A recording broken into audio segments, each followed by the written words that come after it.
Days of goings and comings, the week that changes everything, a fan's honest breakdown. The goodbye. Nobody was ready for Ari Horton exits Salem. Let's start with the one that genuinely stings a little. Wednesday, March 25th. That's the day Marissa Reyes airs for the very last time as Ari Horton. 10 months. That's all we got. 10 months of watching her breathe new life into the daughter of Will Horton and Gabi Hernandez, two of Salem's most complicated, most beloved characters. And just like that, she's gone. Now look, I want to be fair here. Marissa Reyes did solid work. She really did. The problem was never the actress, it was the writing. And that's what frustrates me most about this exit. Think about who Ari Horton is in the context of this show's history. Her father, Will Horton, played by the brilliant Chandler Massey, went through one of the most emotionally devastating coming out stories this genre has ever told. We watched Will navigate his identity, fall in love with Sonny Kiriakis, fight custody battles, get murdered, come back from the dead, and rebuild his life piece by shattered piece. And her mother, Gabi, don't even get me started on Gabi Hernandez and everything. She survived the prison time, the grief, the betrayals, the sheer resilience of that woman. Ari is the living, breathing product of that love story. She matters to the fabric of this show in a way that should have been front and center this past decade. But instead, she's been shuffled in and out of Salem like a supporting character in her own family's saga, and now a recast. The role has been recast, which tells us the writers aren't done with Ari yet. Good, because they shouldn't be. If the new actress gets better material, more screen time, and storylines that actually honor who this kid is supposed to be, then maybe this change is exactly what the character needs, but I'll be watching closely. Very closely. Lorelei Olivia Mote DOMINATES, Rachel Black, and she's running away with the show. Okay, let's talk about the elephant in the room, or more accurately, the 12-year-old in the room who is outperforming actors twice her age. Lorelei Olivia Mote as Rachel Black Insane. Absolutely insane talent on display right now. For those who need a quick refresh, Rachel shot JJ Deveraux, a child shot one of Salem's most powerful, most calculating men, and now the fallout is here. And it is messy in the most delicious soap opera way possible. This week, Rachel is everywhere. Tuesday, she's with Brady Eric Martsolf playing the devoted, desperate father trying to hold this family together by sheer willpower alone. Wednesday, she's face-to-face with Kristen DiMera, played by the magnetic Stacey Hyduke. And then Friday, the judge's ruling drops. Here's what I find so psychologically fascinating about this storyline. Rachel Black has been a pawn her entire life. Think about it. She was literally used as a bargaining chip between Brady and Kristen for years. The custody war over Rachel was one of the most brutal, emotionally exhausting battles this show has put viewers through in recent memory. Brady fighting desperately to protect his daughter from Kristen's influence.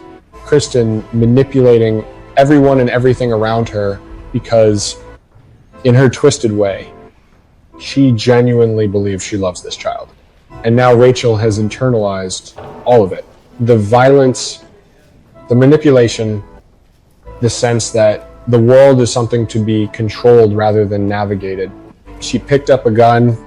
That's not the action of a stable, happy child. That is a cry aloud, terrifying.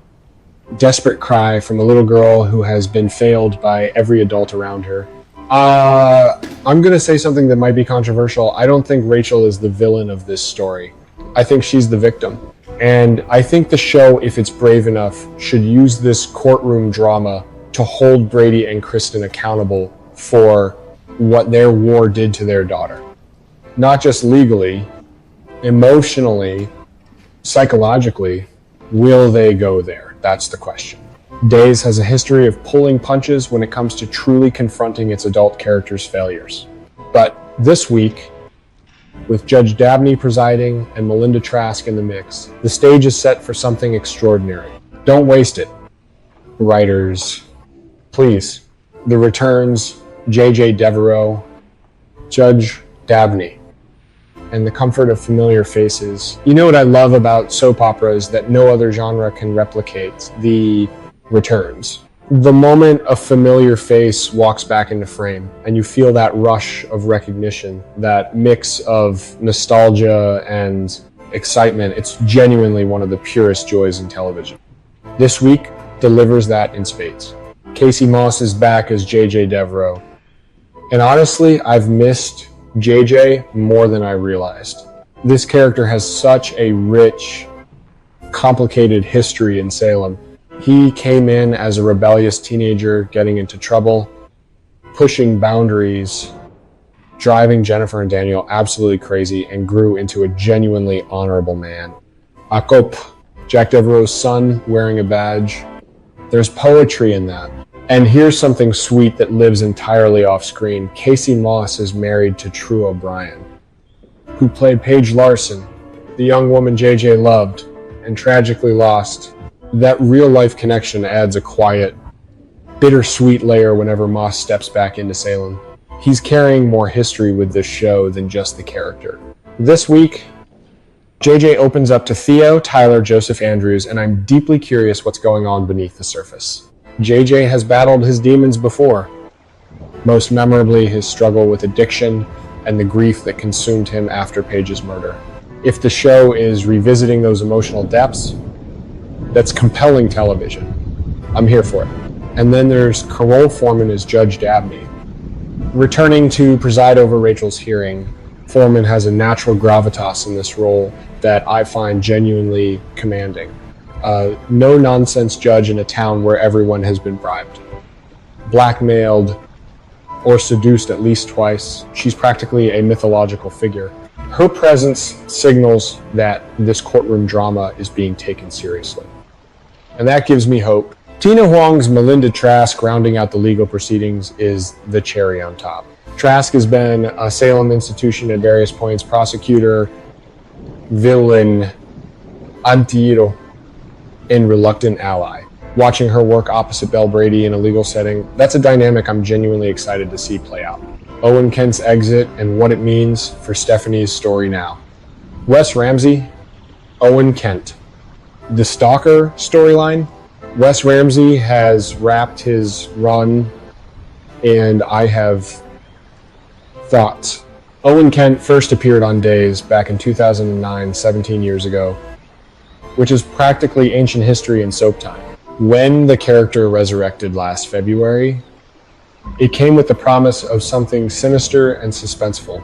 A man obsessed with Stephanie Johnson, played by Abigail Klein, a creeping, escalating sense of danger. Here's my honest take. The stalker storyline had real potential that the show never fully committed to. Stalking as a storyline, when handled with care and psychological depth, can be genuinely harrowing television.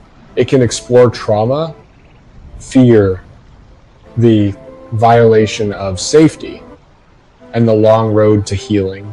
Days has done this kind of dark material well before the Steve and Kayla era dealt with violence and trauma in ways that defined the show for a generation. But Owen Kent, he always felt like a plot device more than a fully realized threat. Ramsey is a capable actor.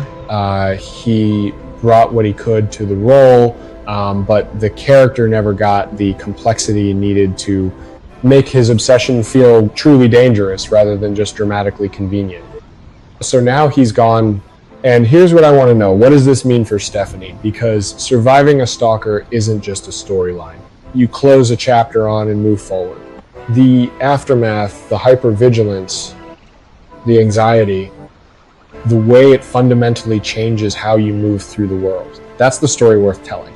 If Days gives Abigail Klein the material to explore Stephanie's emotional recovery, then Owen Kent's exit could be the beginning of something far more interesting than his entire presence was. The big picture, what this week tells us about Days right now. Step back, look at everything happening this week as a whole. and something becomes clear.